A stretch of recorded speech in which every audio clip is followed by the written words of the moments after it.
बेड़ी मुहिंजी बेड़ी सब जी पार लगाए मुझा कामिल यार मना मुझा कामिल यार मना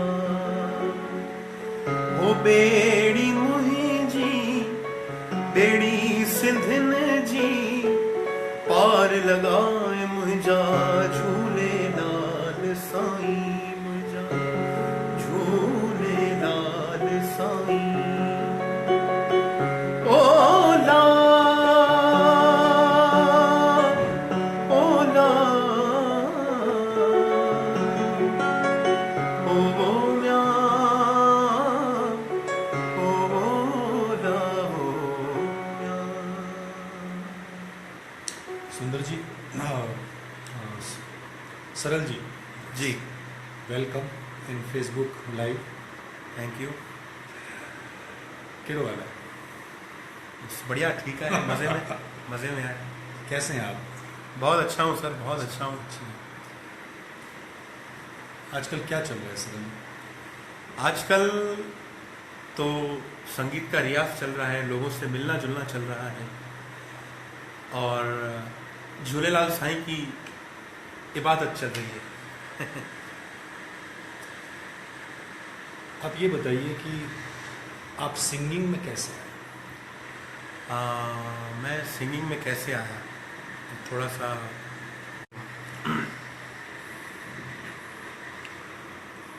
जी। आप सिंगिंग में कैसे आए? मैं सिंगिंग में आया, काफ़ी सारी बातें हैं। सबसे पहले तो मुझे संगीत सुनना बहुत अच्छा लगता था।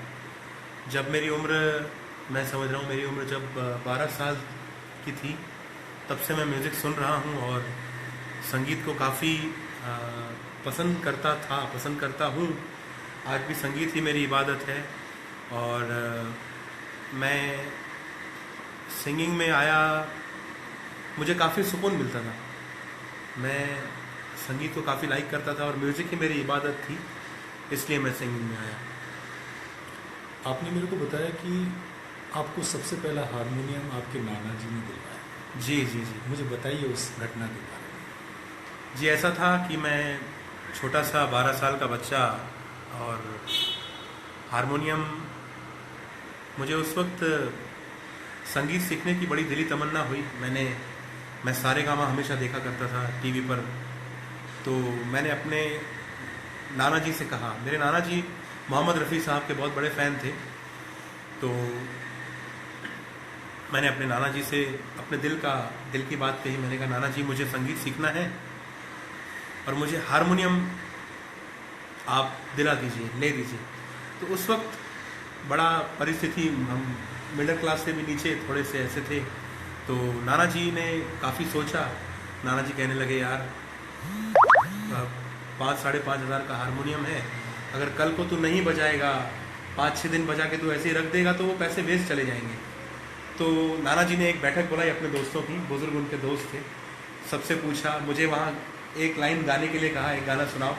तो मैंने उनके दोस्तों के सामने कुछ लाइंस गाई। तो उनके सारे जो मेरे नाना जी के दोस्त थे, उनको मेरा गाना पसंद आया। कुछ लोगों ने कहा कि आप इनको हारमोनियम लेके दीजिए। बच्चे में कहते हैं ना, पूत के पाँव पालने में नज़र आते हैं। तो मेरे नाना जी ने मुझे सेकंड डे, दूसरे दिन हारमोनियम दिला दिया और मैंने उस वक्त से लेकर आज तक हारमोनियम का रियाज इतना किया कि मैं इस मुकाम तक पहुंचा। सरन जी, आप छोटे थे तो मंदिर में भी गाते थे जी, जरा उसके बारे में। हमारे अमरावती में सिंधी समाज का मंदिर था, आज भी है, संत कंवर राम साहब का मंदिर। उस मंदिर में डेली रोज़ाना आरती हुआ करती थी और आज भी होती है 7:30 बजे की आरती में। मैं रोज़ जाता था और रोज़ मैं वहाँ पर दर्शन करता था और आधे घंटे की आरती सुनता था। तो उस आरती में भी म्यूज़िक था, वो लोग सब लोग आरती गाते थे, तो वो सुन सुन कर भी मुझे काफ़ी संगीत के संस्कार मिले। आपको अलका याग्निक जी के साथ गाने का मौका मिला, जी जी। कैसे मिला, वो सब घटनाक्रम मुझे बताइए।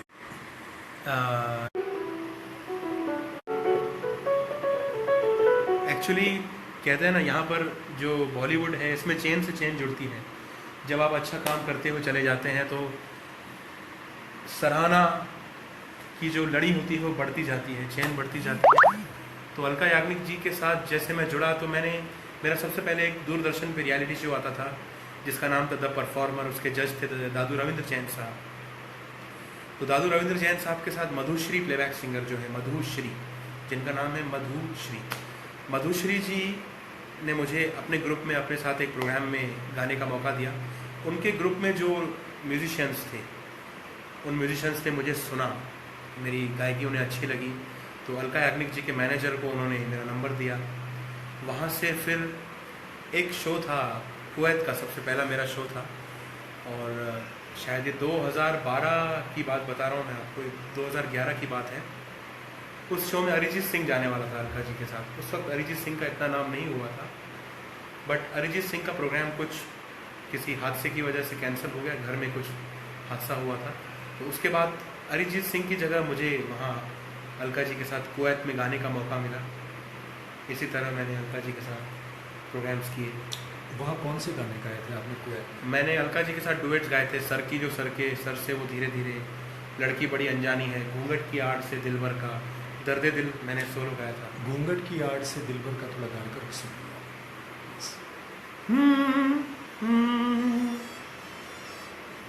घूंघट की आड़ से दिलबर का दीदार अधूरा रहता है जब तक ना मिले नजरों से नजर, जब तक ना मिले नजरों से नजर, श्रृंगार अधूरा रहता है घूंघट की आड़ से दिलबर का। फिर आगे की यात्रा कैसे चली? सर आगे की यात्रा जो है वो चलती गई। फिर सिंधी समाज में मुझे, क्योंकि मैं माँ पाण सिंधी आया, सिंधी में ॻाल्हाईंदुसि, पर हिंदी में ज़्यादा बेटर है क्योंकि कुछ हमारे नॉन सिंधी फ्रेंड्स भी सुन रहे हैं मुझे। तो हिंदी सबको समझ में आती है। जी जी जी। तो मैं उसके बाद मैंने काफ़ी सारे कॉन्सर्ट्स किए, मैंने एज अ अलका जी के साथ किए। फिर सरल रोशन मैंने अपने बैनर पे किए, अपने नाम से। उसमें मैं लोगों को एंटरटेन करता, सारे गाने गाता, परफॉर्म करता। फिर मुझे किसी ने किसी एक स्टेज प्रोग्राम में सुना और उसके बाद मुझे एक सिंधी पिक्चर मिली, गोपाल रागानी जी जिसके डायरेक्टर थे, दादा बिहारी कंधारी जी ने उसमें पैसा लगाया था। उस फिल्म में मैंने 3 गाने गाए और काफ़ी सिंगर्स से भी गवाया उसमें। हमारे सिंधियों के कुछ अच्छे सिंगर्स हैं, उनकी भी आवाज़ें थी उसमें। एक मधुश्री ने भी गाना गाया है उसमें। एक मधुश्री जो हिंदुस्तान की रहमान साहब की सिंगर हैं, जो मेरे प्रोग्राम में जज थी। मैंने उनसे भी 2 गाने सिंधी में गाए। पहला सिंधी गाना था मधुश्री का? पहला सिंधी गाना था। बहुत प्यारे प्यारे गाने थे उसमें, तो बहुत अच्छी फिल्म थी। कोई सुनाइए गाना। उसमें एक गाना था मधुश्री जी का जो मैंने कंपोज किया था। सुनिए। हो अॼु त मौसम अहिड़ो मज़ो थो अचे, अख भी अख सां मिले थी वसन दिल ते हले, अख भी अख सां मिले थी वसन दिल ते हले, ला ला ला ला ला ला ला ला ला ला ला ला। आपकी आवाज़ में भी गाना था उसमें? मेरी आवाज़ में ये भी था और मेरी आवाज़ में वो था, पंहिंजी दिल खे केर मञाए। बताइए। पंहिंजे दिल खे केर मञाए, हू त वञनि था निंड फिटाए, हू त वञनि था निंड फिटाए, पंहिंजी दिल खे केर मञाए। सरल जी, अभी क्या चल रहा है? आजकल क्या किस में लगे हुए हैं आप? आजकल मैं सोशल मीडिया के ज़रिए काफ़ी लोगों तक पहुंचता हूं और मेरे कुछ लाइव कॉन्सर्ट्स होते हैं। और मैं अभी फ़िलहाल एक दो कुछ सिंधी एल्बम्स हैं जिसमें मुझे भगवान शिवलानी जी ने भी सपोर्ट किया है, वो एल्बम भी कर रहा हूं। और कुछ बड़े म्यूज़िक डायरेक्टर से मिलने की कोशिश भी जारी है मेरी। तो इन्हीं चीज़ों में लगे हुए हैं सब आगे की तरफ बढ़ने की। आप हिंदी फिल्मों के लिए गाना गाना चाहते हैं? जी बिल्कुल, ज़रूर, क्यों नहीं, गाना चाहूँगा। अच्छा, आपके फेवरेट सिंगर कौन हिंदी? अब ये तो थोड़ा पेचीदा सवाल है, लेकिन मेरे जो बहुत ही जिन्हें मैं सच में अपना भगवान मानता हूँ वो है रफ़ी साहब और किशोर दा। तो किशोर दा का एक गाना जो आपके दिल के करीब है। मेरे दिल के करीब है। कोई होता जिसको अपना हम अपना कह लेते, यारों पास नहीं तो दूर भी होता, लेकिन कोई मेरा अपना। और कोई किशोर कुमार जी का और गाना है? बेकरार दिल तू गाए जा, खुशियों से भरे वो तराने, जिन्हें सुन के दुनिया झूम उठे और झूम उठे दिल दीवाने। बेकरार दिल अरे तू गाए जा। मोहम्मद रफ़ी साहब का कोई गाना सुनाइए। ये रेशमी जुल्फे, ये शरबती आँखें, इन्हें देख कर जी रहे हैं सभी, इन्हें देख कर जी रहे हैं सभी। आपका जन्म कहाँ हुआ है? मेरा जन्म महाराष्ट्र अमरावती नियर नागपुर। और एजुकेशन? मेरा एजुकेशन भी वहीं अमरावती में हुआ। म्यूज़िक का एजुकेशन भी वहीं हुआ।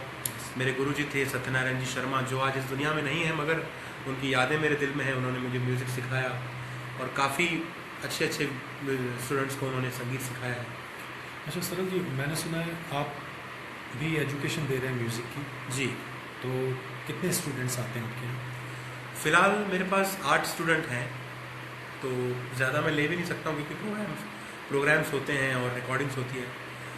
तो स्टूडेंट्स को सिखाने से हमारा भी फ़ायदा ये होता है कि हमारी भी रिवीजन होती रहती है और किसी का भला भी होता है, तो अच्छा लगता है। मतलब लोगों को ज्ञान बांटना मुझे बहुत अच्छा लगता है।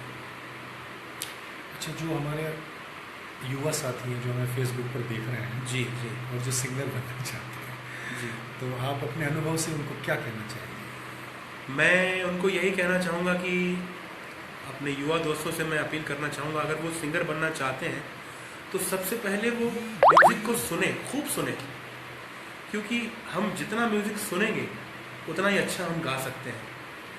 हम जितना म्यूज़िक सुनेंगे उतना ही अच्छा हम गा सकते हैं। और मैं उनसे यही अनुरोध करूँगा कि वो म्यूज़िक को सुने और फिर सीखें और रियाज़ करें और फिर इस फील्ड में उतरें। अच्छा, अभी कोई हिंदी एल्बम वगैरह करने का आपने कुछ सॉन्ग्स का बैंक बना रखा है? जी। तो इसके बारे में क्या विचार है आपका? सॉन्ग्स का बैंक मैं धीरे धीरे बना रहा हूँ, अपनी कॉम्पोजिशंस, और उसके बाद कुछ रीमिक्स हैं, कुछ कवर वर्जन है। मैं धीरे धीरे सोशल मीडिया के ज़रिए रिलीज़ करूँगा। यूट्यूब पे आप फ्यूचर में सुनेंगे, तो मैं चाहूँगा आप यूँ ही यूट्यूब पर सुन के अप्रिशिएट कर सकते हैं। आपको कौन से सिंगर से ज़्यादा इंस्पिरेशन मिलती है? मुझे किशोर दा से इंस्पिरेशन मिलती है। उसके बाद मुझे सिंधियों में मास्टर चंद्र साहब से बहुत इंस्पिरेशन मिलती है। मास्टर चंद्र का कोई गाना सुना सकते हैं? जी।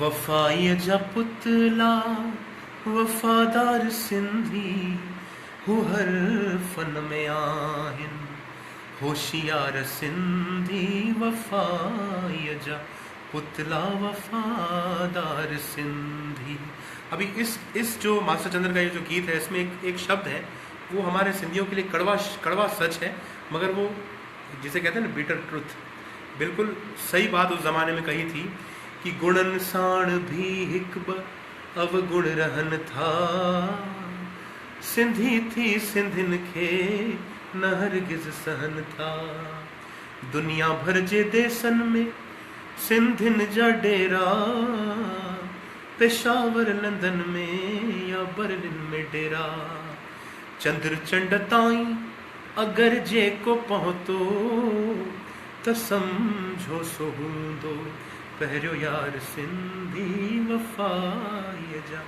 पुतला वफादार सिंधी। मास्टर चंद्र का एक गाना ना, रुठा ही रहन पर हुजन है, रुठा ही रहन पर, सुनाइए ना। रुठा ही रहन पर हुजन हयाती, रुठा ही रहन पर हुजन हयाती, सुहिणा हुजन हयाती, हो भली प्या विड़न पर हुजन हयाती, रुठा ही रहन पर। सरल जी, आज हमारी पहली मुलाकात है जी सर। और मैं आपको बताऊं, पहली बार मैं फेसबुक लाइव आया हूँ।